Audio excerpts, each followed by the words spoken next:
Hello दोस्तों, स्वागत है आपका अपने यूट्यूब चैनल एजुकेशन थिंकर्स पर। दोस्तों, आज एजुकेशन थिंकर्स शुरू करने जा रहा है एक शिक्षक बेंच जो बीएड और B Ed specially B Ed first year के छात्रों के लिए बहुत ही महत्वपूर्ण रहने वाली ये सीरीज आज एजुकेशन थिंकर्स के द्वारा शुरू की जा रही है।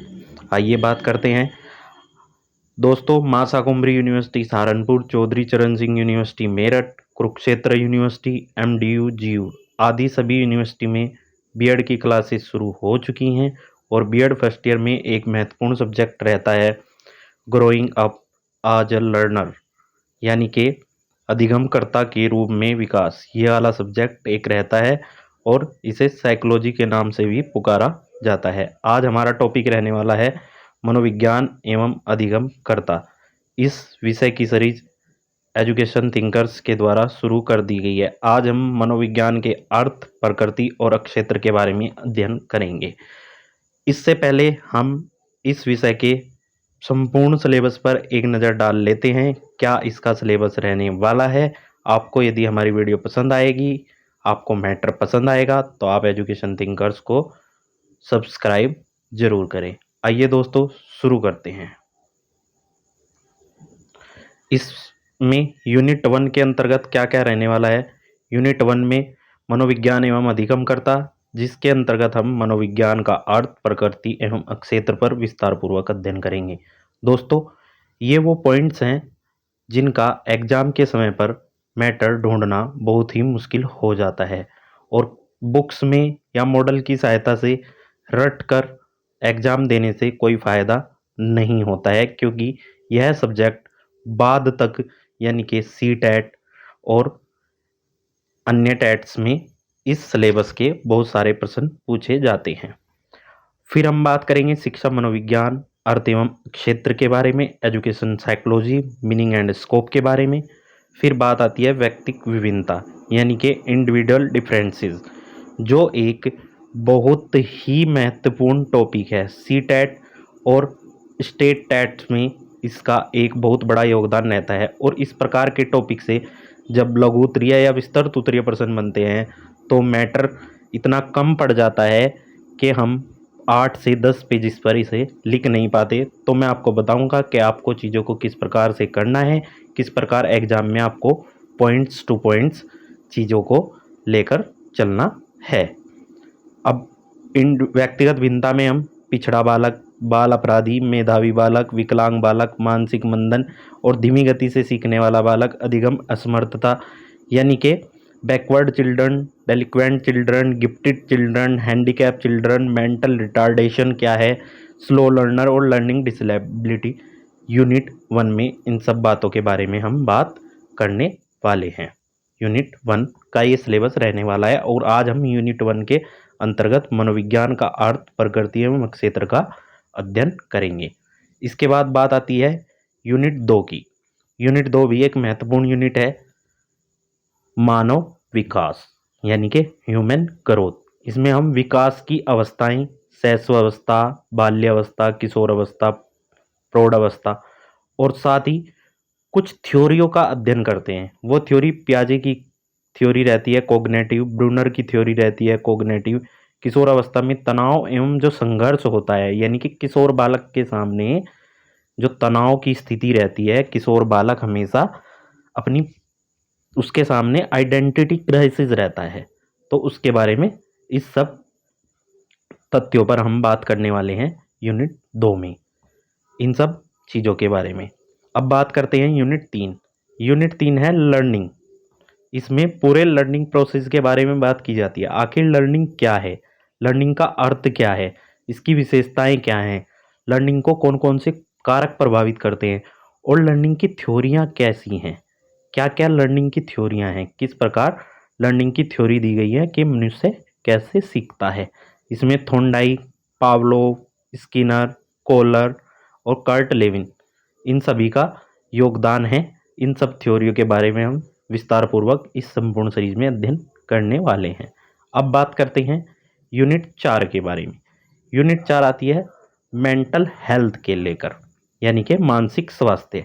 इसमें मानसिक स्वास्थ्य विज्ञान का अर्थ एवं परिभाषाएं, मानसिक स्वास्थ्य का अर्थ एवं परिभाषा, बालक और अध्यापक का मानसिक स्वास्थ्य कैसा हो ताकि उनके बीच में अंतःक्रिया बेहतर हो सके और किस प्रकार वो एडजस्टमेंट अपनी सोसाइटी, विद्यालय और समाज में करते हैं, इन सब तथ्यों पर बात करेंगे। छात्रों, मैं पुनः एक फिर यही बात दोहराता हूँ कि परीक्षा के समय इन तथ्यों का मैटर ढूंढना एक बहुत बड़ी चुनौती हो जाती है। आप वीडियो को शेयर करेंगे, सब्सक्राइब करेंगे और अपने पास सेव करके रख लेंगे, क्योंकि ये आपकी परीक्षा के लिए बहुत ही महत्वपूर्ण कंटेंट होने वाला है। अब बात करते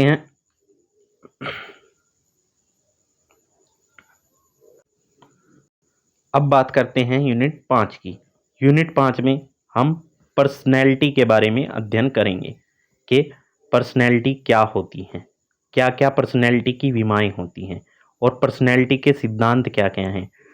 type theory, trait theory, fried की साइको एनालिटिक थ्योरी और व्यक्तित्व मापन,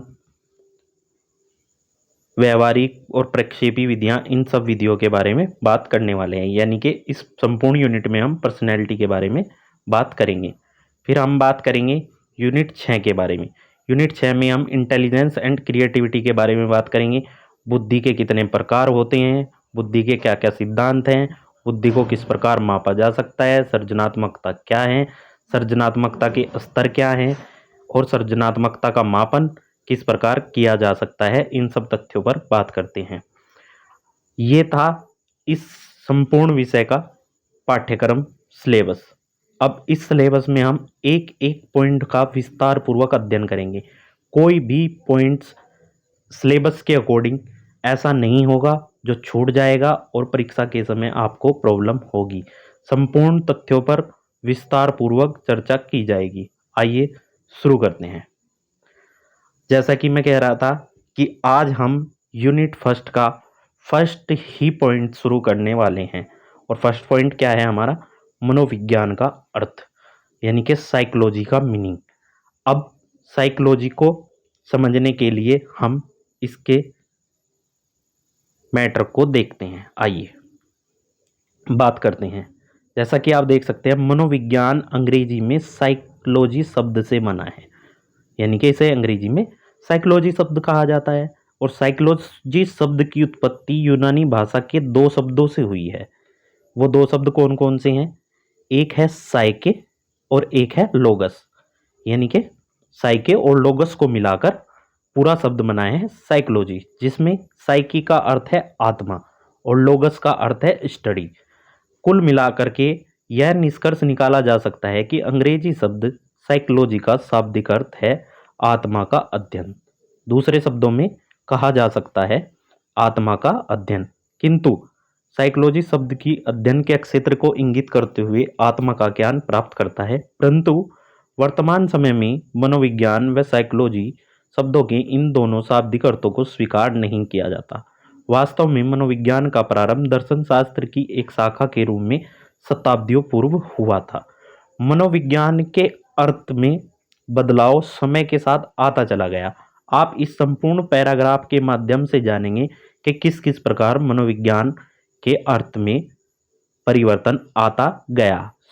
बात क्या है कि दर्शन शास्त्र की एक शाखा के रूप में मनोविज्ञान का विकास हुआ था, किंतु अब ऐसा नहीं माना जाता।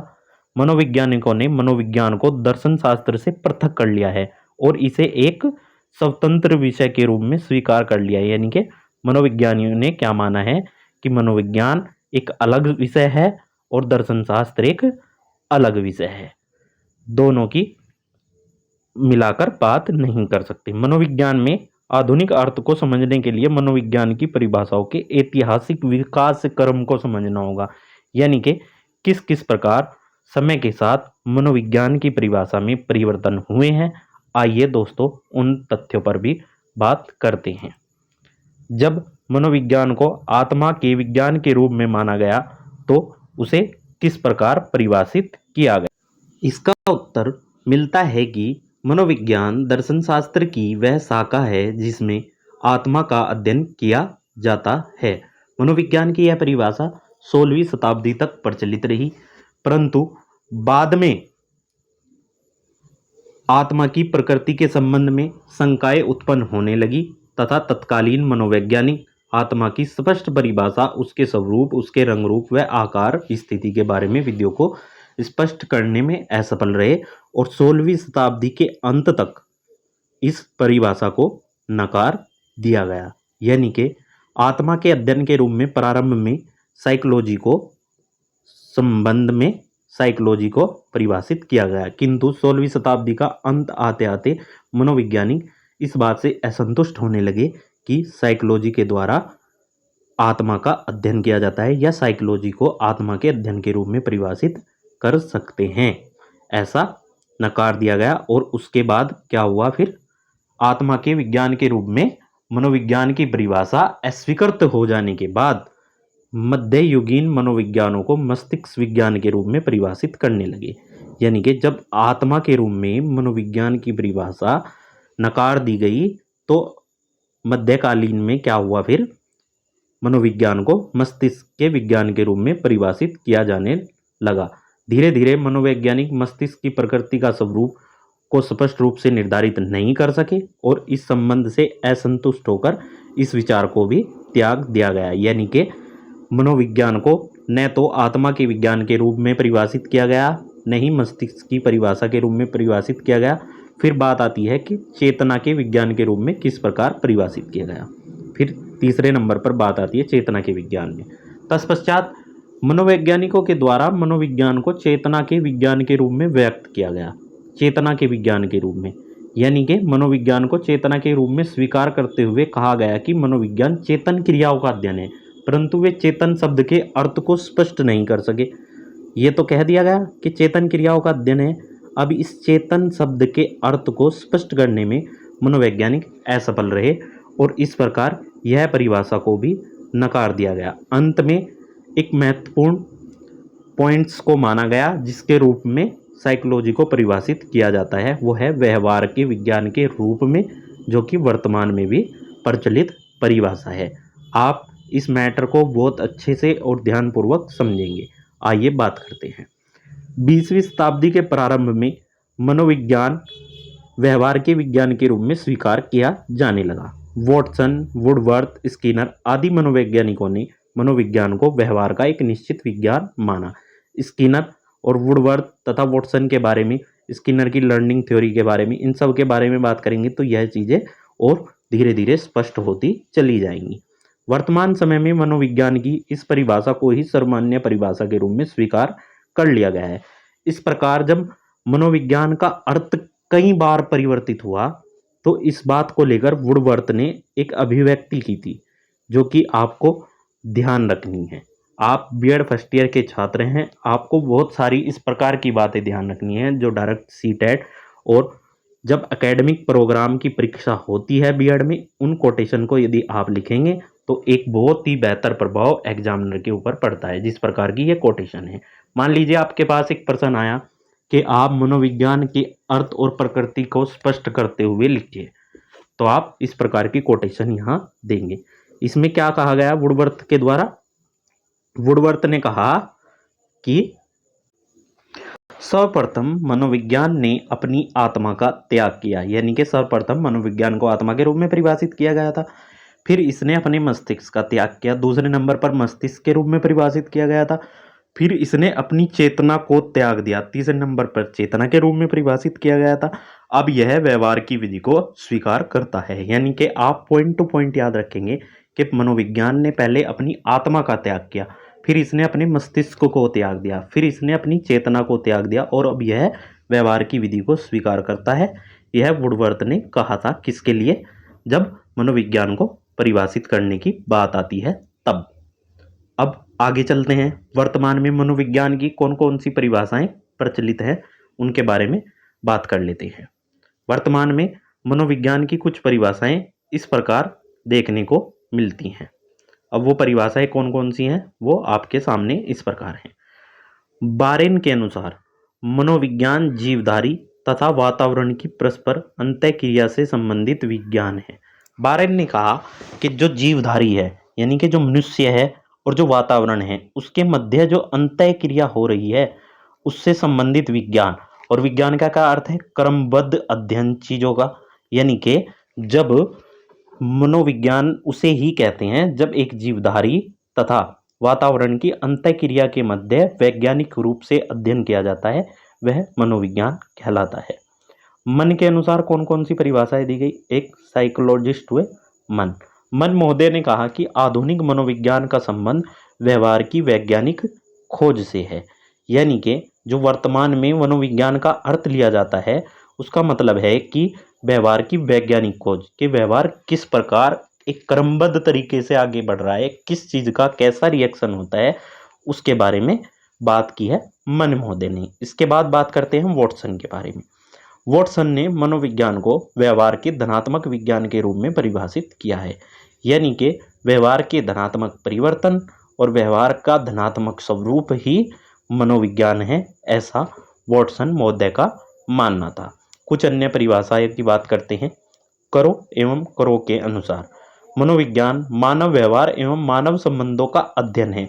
इनके द्वारा ये बोला गया कि मानव के जो व्यवहार हैं और मानव के जो संबंध हैं उनका अध्ययन जब हम करते हैं तो वही मनोविज्ञान है। इसके बाद बात आती है वुडवर्थ की। वुडवर्थ जी ने कहा कि मनोविज्ञान वातावरण के संपर्क में होने वाले मानव व्यवहारों का विज्ञान है, यानी कि इन्होंने माना कि मनुष्य के द्वारा जो व्यवहार मानव व्यवहार वातावरण के संपर्क में आने से होते हैं उनको मनोविज्ञान कहा जाता है। यानी कि कुल मिलाकर ज़्यादातर परिभाषाएं किस बारे में बात कर रही है? मानव, उसके वातावरण और संबंधों पर बात कर रही हैं। आप इन परिभाषाओं को आत्मसात कर सकते हैं, क्योंकि आपके सामने जब परिभाषा का ऑप्शन लिखने को आता है तो कम से कम आप एग्जाम में 4 से 5 परिभाषा अवश्य लिखें। बहुत ही ज़रूरी हो जाता है कि आपको 4 से 5 परिभाषाएं पता हों। अब आगे की बात करते हैं। आगे बात करते हैं नेचर ऑफ साइकोलॉजी, यानी कि मनोविज्ञान का स्वभाव। मनोविज्ञान के स्वभाव के बारे में अगर बात करें, यानी कि स्वभाव अर्थात वह कैसा है, क्या करता है, यानी कि स्वभाव को आप सिर्फ इस चीज़ से जानने की कोशिश करेंगे कि कैसा है, क्या करता है।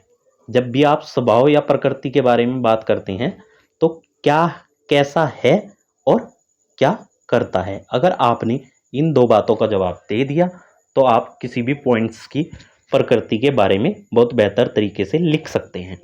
अब आप जैसा कि परिभाषाओं में अध्ययन कर रहे थे, यह परिभाषा से ही निकल कर आती है। प्रकृति जो है ये डेफिनेशन से ही निकल कर आती है। अब आप देख सकते हैं कि वैज्ञानिक अध्ययन के बारे में बात हो रही थी, अब वही बात करी गई है यहाँ भी। सब प्रकृति कैसी है? वैज्ञानिक, यानी कि विज्ञान। मनोविज्ञान एक विज्ञान है जो मानसिक और शारीरिक प्रक्रियाओं का अध्ययन करता है। विज्ञान से मतलब होता है क्रमबद्ध तरीके से और सुव्यवस्थित ढंग से अध्ययन करना, वही बात की गई है। फिर दूसरे पॉइंट में बात की गई है व्यवहार के बारे में। यह बाहरी और आंतरिक दोनों प्रकार के व्यवहारों का विश्लेषण करता है, यानी कि कुछ परिभाषाओं में अभी हमने पीछे बात की कि यह मानव के संबंधों, और फिर कुछ परिभाषा में यह बताया गया कि मानव के संबंधों को वातावरण के साथ, यानी कि पूर्ण रूप से बाहरी और आंतरिक तरीके से जब हम व्यवहार का विश्लेषण करते हैं तो उसे मनोविज्ञान कहते हैं, यानी कि इसकी प्रकृति क्या है? व्यवहारिक। फिर बात आती है मानसिक प्रक्रियाएं। इसमें सोच, समझ, याददाश्त, ध्यान, निर्णय लेने की शक्ति आदि समस्त क्रियाओं का भी अध्ययन होता है। फिर बात आती है भावनाएं, यानी कि इमोशंस। अब जब मनुष्य के व्यवहार का अध्ययन किया जाएगा, आप जब मनुष्य के व्यवहार का अध्ययन कर रहे हैं तो उसकी भावनाओं का तो अध्ययन करेंगे, क्योंकि व्यवहार बिना इमोशंस के अधूरा है। बिना इमोशंस के आप बिहेवियर नहीं बना सकते, इसलिए इस पॉइंट्स का इंक्लूड होना बहुत ही ज़रूरी हो जाता है। भावनाएं, यानी कि इसकी प्रकृति में क्या आते हैं? इमोशंस को भी शामिल किया जाता है। इसके बाद आती है प्रेरणा। प्रेरणा के बारे में बात करेंगे। प्रेरणा कोई लड़की नहीं है, प्रेरणा मोटिवेशन, यानी कि यह शोध करता है कि कौन से कारक व्यक्ति को लक्ष्य प्राप्ति की ओर अग्रसरित करते हैं। जब मानव व्यवहार का अध्ययन कर रहे होते हैं तो मनुष्य के द्वारा कुछ अपने लक्ष्य निर्धारित होते हैं और उन लक्ष्यों के अनुरूप ही वह मनुष्य व्यवहार करता है, तो यह भी जांच की जाती है। यानी कि इसकी क्या प्रकृति है, यह क्या करता है कि मनुष्य के द्वारा किन लक्ष्यों से वह प्रेरित होता है, इसका भी अध्ययन किया जाता है। उसके बाद बात आ जाती है विकास की। जब हम विकास की बात करते हैं, जीवन के विभिन्न चरणों में मानसिक और शारीरिक विकास का अध्ययन किया जाता है। जीवन के विभिन्न चरणों में मानसिक और शारीरिक विकास का अध्ययन करना भी मनोविज्ञान की प्रकृति में आता है, क्योंकि जब हम किसी मनुष्य के व्यवहार का उसके वातावरण के साथ अध्ययन करते हैं उसे ही मनोविज्ञान कहते हैं। और वातावरण के साथ अध्ययन जब होगा तो वातावरण के साथ साथ मनुष्य का विकास भी होता है। यानी कि अब बात करते हैं विभिन्न ब्रांचेस की। मनोविज्ञान के विभिन्न ब्रांचेस सामाजिक मनोविज्ञान, शैक्षिक मनोविज्ञान, संज्ञानात्मक, औद्योगिक, संपूर्ण रूप से सब कुछ शामिल होता है ह्यूमन बिहेवियर का, इसके अंदर बात आती है। फिर बात आती है मानव पशु समानताएं। मनोविज्ञान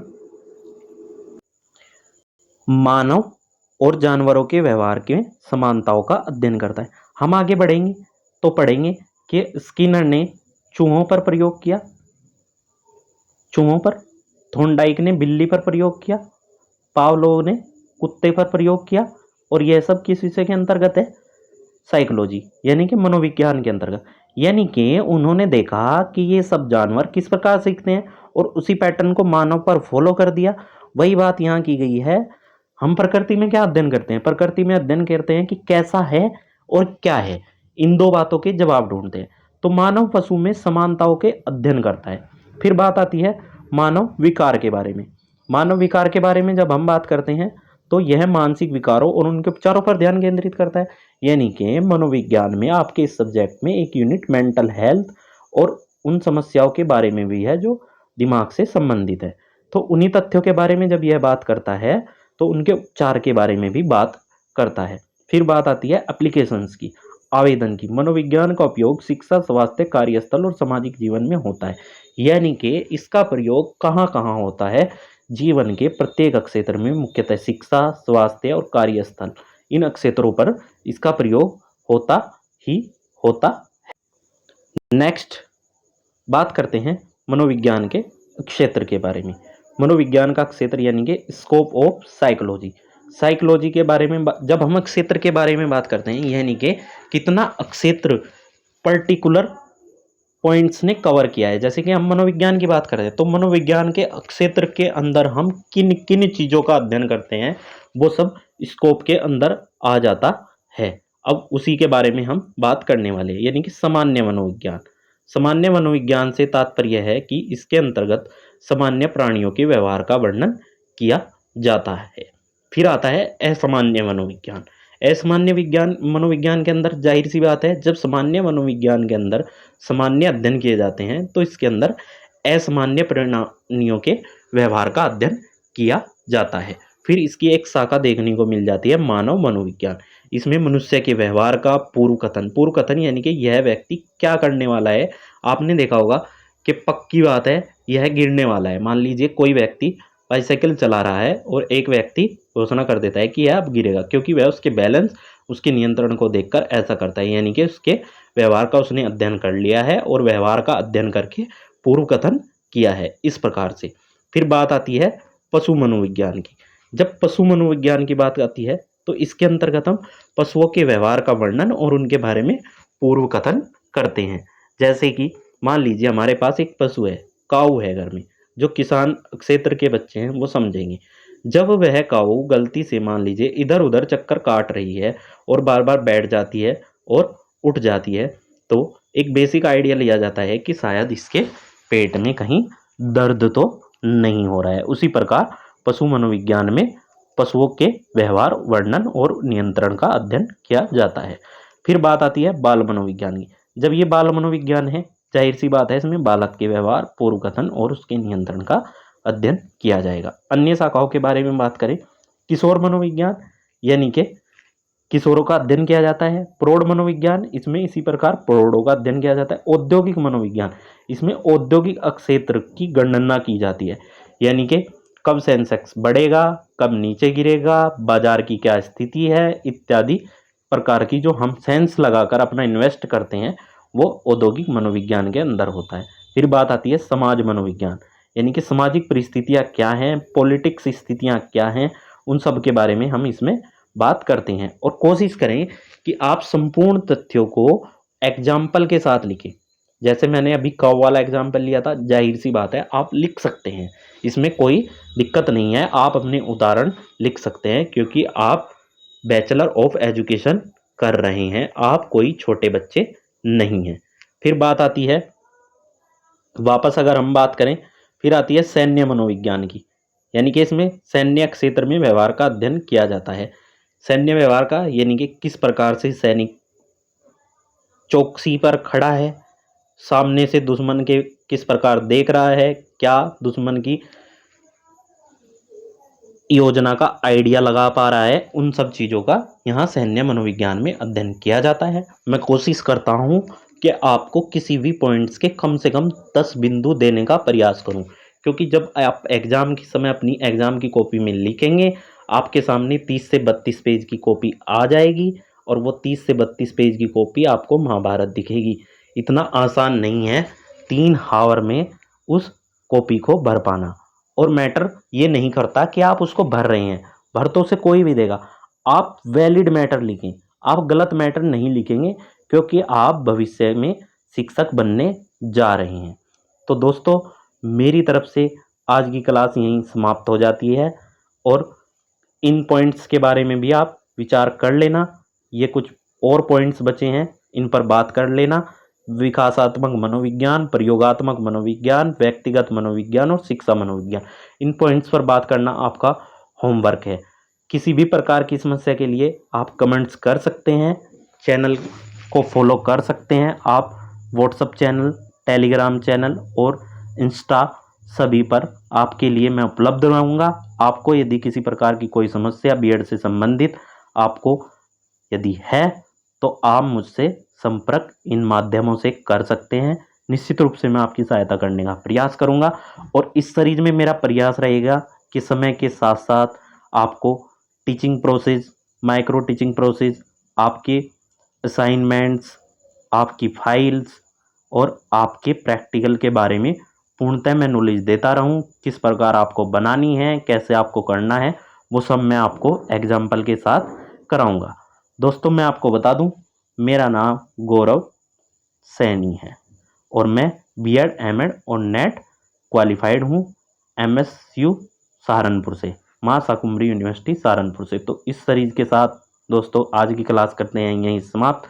धन्यवाद दोस्तों, चैनल को सब्सक्राइब करना न भूलें।